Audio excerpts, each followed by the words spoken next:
The Blue Castle. Chapter 24. Valancy herself made Sissy ready for burial. No hands but hers should touch that pitiful, wasted little body. The old house was spotless on the day of the funeral.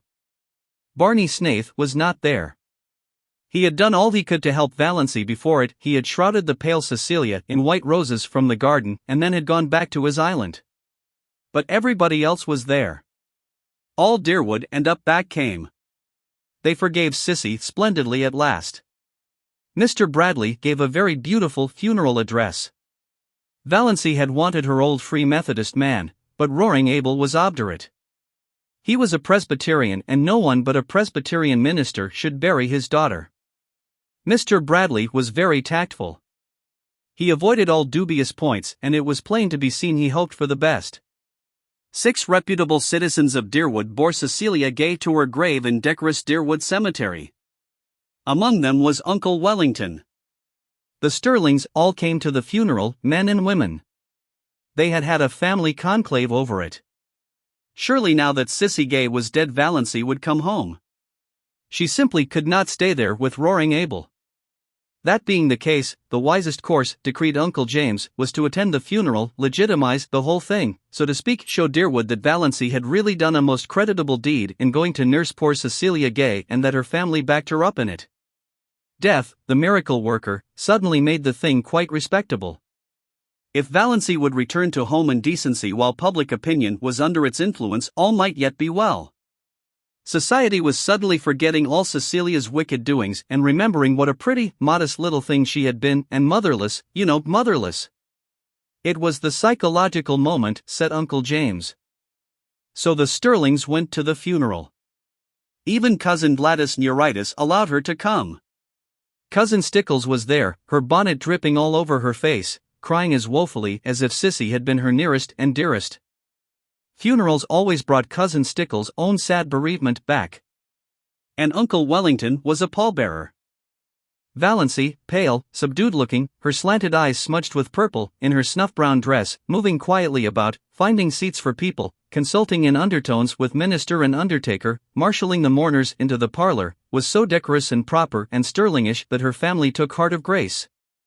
This could not be the girl who had sat all night in the woods with Barney Snaith, who had gone tearing bareheaded through Deerwood and Port Lawrence. This was the Valancy they knew. Really, surprisingly capable and efficient. Perhaps she had always been kept down a bit too much. Amelia really was rather strict, hadn't had a chance to show what was in her. So thought the Stirlings. And Edward Beck, from the Port Road, a widower with a large family who was beginning to take notice, took notice of Valancy and thought she might make a mighty fine second wife. No beauty, but a 50-year-old widower, Mr. Beck told himself very reasonably, couldn't expect everything. Altogether, it seemed that Valancy's matrimonial chances were never so bright as they were at Cecilia Gay's funeral. What the Stirlings and Edward Beck would have thought had they known the back of Valancy's mind must be left to the imagination.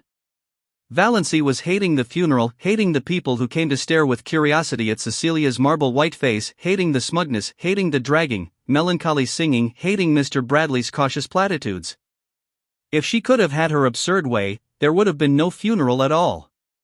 She would have covered Sissy over with flowers, shut her away from prying eyes, and buried her beside her nameless little baby in the grassy burying ground under the pines of the up-back church, with a bit of kindly prayer from the old Free Methodist minister.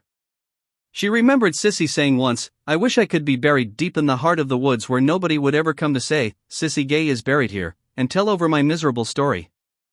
But this. However, it would soon be over. Valancy knew, if the Stirlings and Edward Beck didn't, exactly what she intended to do then. She had lain awake all the preceding night thinking about it and finally deciding on it. When the funeral procession had left the house, Mrs. Frederick sought out Valancy in the kitchen. "My child," she said tremulously, "you'll come home now?" "Home," said Valancy absently. She was getting on an apron and calculating how much tea she must put to steep for supper. There would be several guests from up back, distant relatives of the Gays who had not remembered them for years. And she was so tired she wished she could borrow a pair of legs from the cat. "Yes, home," said Mrs. Frederick, with a touch of asperity. I suppose you won't dream of staying here now alone with Roaring Abel. Oh, no, I'm not going to stay here, said Valancy. Of course, I'll have to stay for a day or two, to put the house in order generally. But that will be all. Excuse me, Mother, won't you? I've a frightful lot to do. All those up-back people will be here to supper. Mrs. Frederick retreated in considerable relief, and the Stirlings went home with lighter hearts. We will just treat her as if nothing had happened when she comes back, decreed Uncle Benjamin. That will be the best plan. Just as if nothing had happened.